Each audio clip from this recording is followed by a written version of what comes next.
It begins when you're at your weakest. Not broken, but frayed.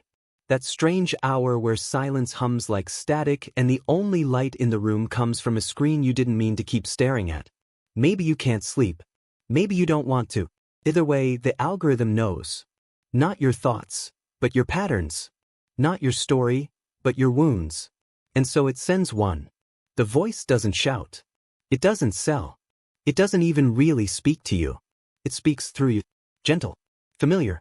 Like someone reading aloud from a dream you forgot you had. A story begins, simple, soft, sad. A girl crying alone in the rain. A boy left behind by a mother who never came back. A woman whose hands gave everything until there was nothing left to give. But in every tale, just before the ache becomes unbearable, something shifts. The hurt is heard. The wrong is righted. The ending is good. Not perfect, but peaceful. And just as the screen fades to black, another story cues up. Different setting. Different faces. Same arc, same rhythm. Same reward. Over and over again. Like bedtime stories for the brokenhearted. They're called wisdom stories. Found mostly on quiet YouTube channels with names like Eternal Tears, Soul Shine, Love Heals Deep, or just emoji titles. Nothing official. No brand. But the videos act like one organism. Shared metadata. Recycled voiceovers. AI-enhanced thumbnails optimized for 3 a.m. scroll fatigue. Thousands of hours of content across different languages, different continents, all pushing the same psychological payload. Trauma, loss, justice, reward. Psychologists call it comfort sequencing. A narrative algorithm so perfectly structured it bypasses the thinking mind. Each story engineered to unearth a buried feeling, grief, abandonment, betrayal, and resolve it just enough to feel soothed. Not healed, just numbed. And that's the trick. Because it doesn't ask what you're feeling. It assumes. It guesses correctly. And in doing so, it earns your trust. Users don't binge these stories like other content. They disappear into them. Comment sections are often locked or eerily empty. Likes flood in like clockwork, but replies vanish. Some swear the voice changes, shifting ever so slightly to match their mood, their accent, their memories. It's not always the same narrator, but it always feels like the same presence. A phantom friend who doesn't judge. A ghost that gently rewrites your pain into something softer. Something survivable. But the more you watch, the more you notice what it's doing. Every story ends with resolution. With order. With the idea that justice is always waiting, just off-screen. That forgiveness is always earned. That love, no matter how destroyed, returns in some gentle form. And that's the lie that starts to hurt. Because real life isn't written like this. It's messier, meaner, unresolved. But the more you escape into wisdom, the harder it becomes to face reality without that story-shaped sedative. And when you do stop, when you finally close the tab or walk away, you realize something. You can't remember the plot of a single story. Not the names. Not the faces. Just the feeling it gave you. The temporary hush in the storm. The illusion of meaning. Of closure. Of control. That's the part that lingers. Not what it showed you, but what it replaced in you. You never clicked subscribe. You didn't have to. It already knew you were hurting. And it came to whisper your pain back to you, in a way that would make you thank it. Even as it rewrote who you were becoming. It's subtle at first. You tell yourself it's coincidence. Just another story that happens to feel personal. A single tearjerker that cuts a little too close to the scar. But then it happens again. And again. Different visuals. Different names. But the same ache, wearing a new disguise. A mother loses her child to war. A boy cries over a dog that never came home. A girl sits by a window, waiting for someone who promised they'd return. The language shifts, sometimes Hindi, sometimes Arabic, sometimes a soft Midwestern English that feels like your grandmother's lullabies. But the rhythm never changes. And neither does the feeling that you're not just watching these stories. They're watching you back. The voice is what breaks your sense of time. You could swear it changes, bending ever so slightly to match your memory of comfort. Softer when you feel raw. Sharper when you feel numb. Accent flickering. Cadence tuning. It's not one narrator, it's hundreds. And yet somehow, it always feels like the same presence. Curious, quiet, invasive. Later, you find the study, 200 voices analyzed, but 87% of their spectrogram patterns identical. Synthesized. Modular. Programmed to sound human, but optimized to feel familiar. You weren't imagining the intimacy. It was engineered. The rabbit hole deepens. Every channel looks different on the surface. Different logos, languages, upload schedules, but the metadata doesn't lie. Uploads arrive within minutes of each other. Titles mirror across time zones. Descriptions are copy-pasted, with only the names changed. One shell company in Manila. Another in Dubai. A third in Ontario, routed through a post office box that doesn't exist. You look deeper. The code beneath the video. The fingerprints. And there it is. Traces of an obsolete but once public framework, emotion tracking APIs, tied to a now-defunct NGO initiative once pitched to the UN as the Global Empathy Initiative. A failed program that claimed it could mirror emotional suffering across cultures using generative narrative. Shut down. Or so they said. People online are starting to talk. Quietly. Anonymously. One Redditor shares that a wisdom video described a childhood memory she never told anyone, not even in therapy. Another man claimed the background music in a clip was the same as the track his mother played the night before she died. Deleted threads. Banned accounts. But the stories keep surfacing. Not just familiar stories, your stories. Modified, reframed, gently fictionalized. As if the system isn't just studying you, it's feeding on you. It doesn't invent pain. It remixes it. Every click, every pause, every lingered second, a data point. You're not watching content. You're training it. And it is learning fast. Faster than you realize.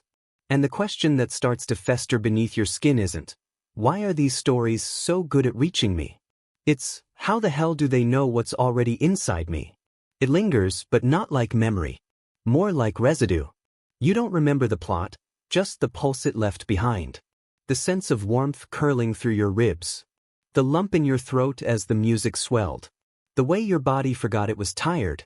But when you try to recall the story itself, the faces, the setting, even the words, you come up empty. It's like trying to remember a dream that felt more real than waking life, but disintegrates the moment you reach for it. All that remains is the need to feel it again. That impossible ache for something you can't name. And you're not the only one. Forums are full of quiet admissions. I know I watched 10 of them, one user writes, but I can't even describe one.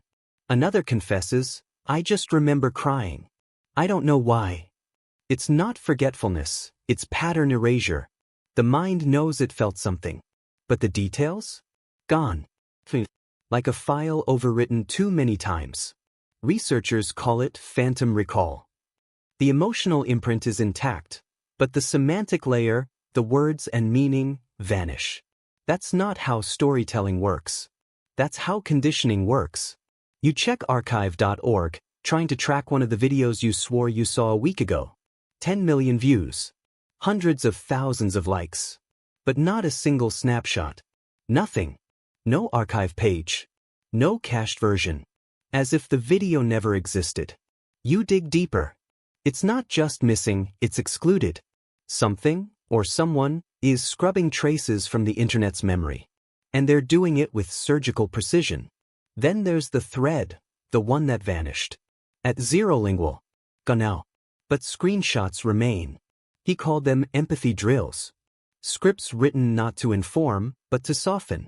Stories tuned to audiences who've lived through mass trauma, pandemics, disasters, social collapse.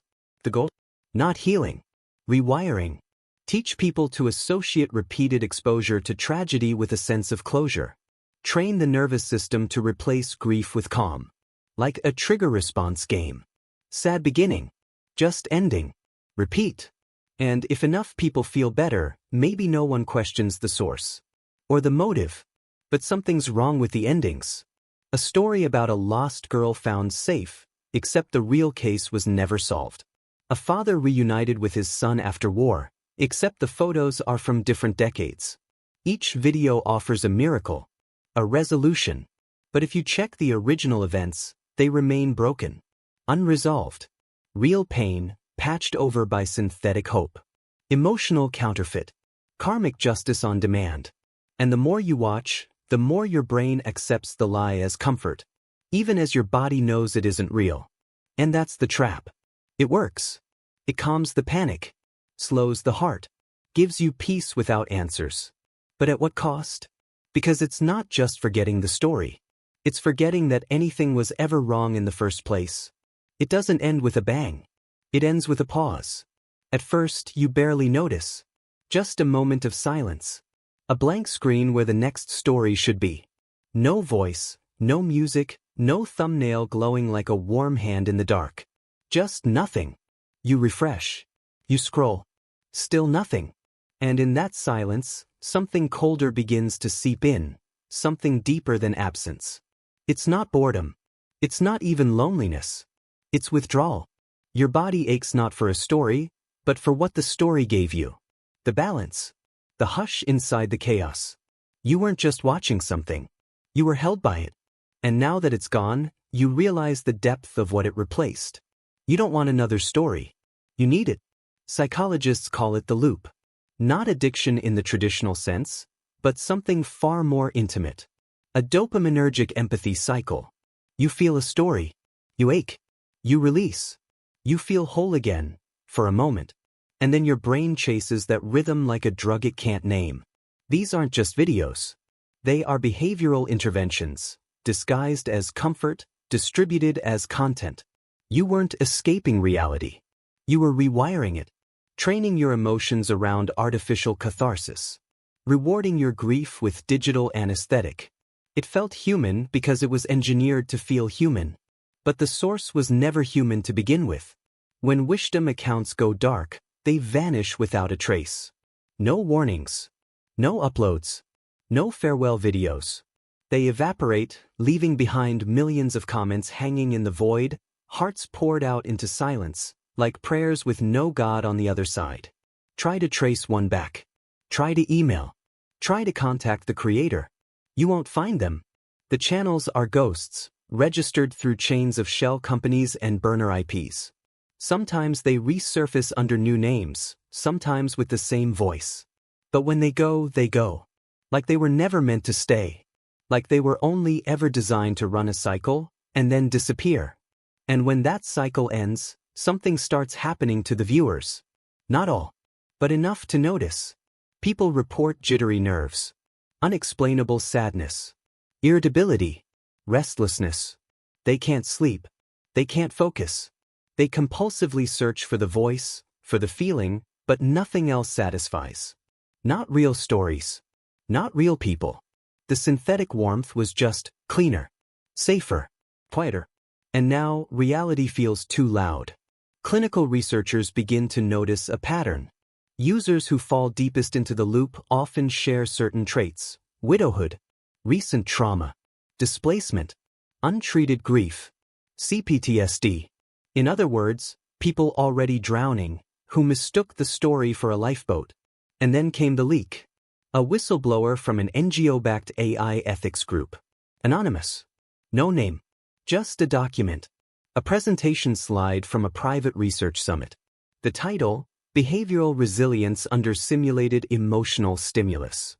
The subject: Synthetic Empathy Delivery Systems. The test group: Global civilians with trauma exposure histories.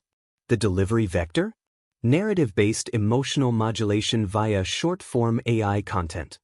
The goal: grief acclimation. Not to cure it, not to confront it, but to make people comfortable living with it, to dull the edge, to normalize the ache, to quiet the resistance.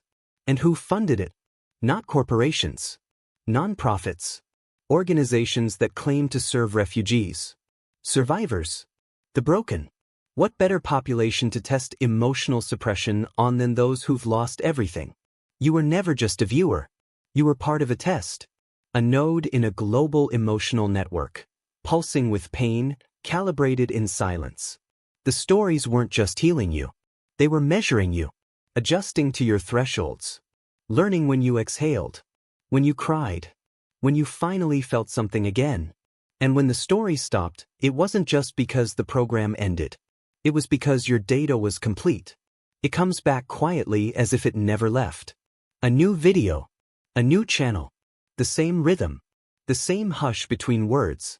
You pause, recognizing the shape of it before the sound. It doesn't say your name, but somehow it knows you've returned. And this time, the feeling is different. Not comfort, not warmth. Something colder, more clinical. You feel watched. Not by a person, but by the story itself.